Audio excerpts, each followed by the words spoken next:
Amid pressing global concerns, addressing wars was echoed by world leaders at the UN body as they gather in New York this year. That includes President Zelenskyy for the first time in person since the war began. In the meantime, the leader from the U.S. is the only permanent Security Council member to address the chamber seeking to reform the council. Our foreign affairs correspondent Bae Eun-ji has this report. As the war in Ukraine heads toward its second autumn, U.S. President Joe Biden called on world leaders to remain united in defending the war-torn country. In his speech to the United Nations General Assembly in New York on Tuesday local time, he warned leaders not to let Ukraine be carved up. If you allow Ukraine to be carved up, is the independence of any nation secure? I'd respectfully suggest the answer is no.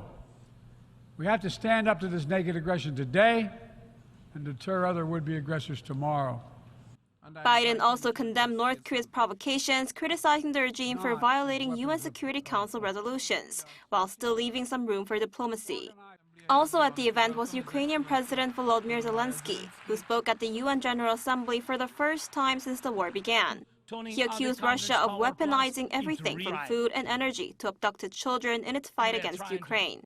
He also drew attention to the tens of thousands of children who have reportedly been kidnapped by Russia. But time goes by. What will happen with them? What will happen to them? Those children in Russia are taught to hate Ukraine, and all ties with their families are broken. And this is clearly a genocide. Another issue discussed was over the United Nations' effectiveness, with Russia remaining a member of the UN Security Council.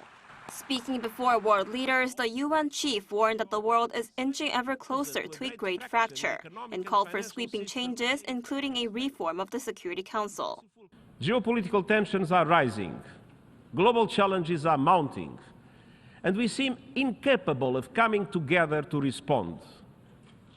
His remarks come as only one leader from the permanent 5 members of the UN Security Council, the U.S. President, chose to attend this year's UN General Assembly. The Financial Times assessed that although the absences of the presidents of China and Russia were expected, the fact that the leaders of the UK and France missed this year's event suggests that the Security Council is no longer the premier place to address geopolitical issues. Bae Eun-ji, Arirang News.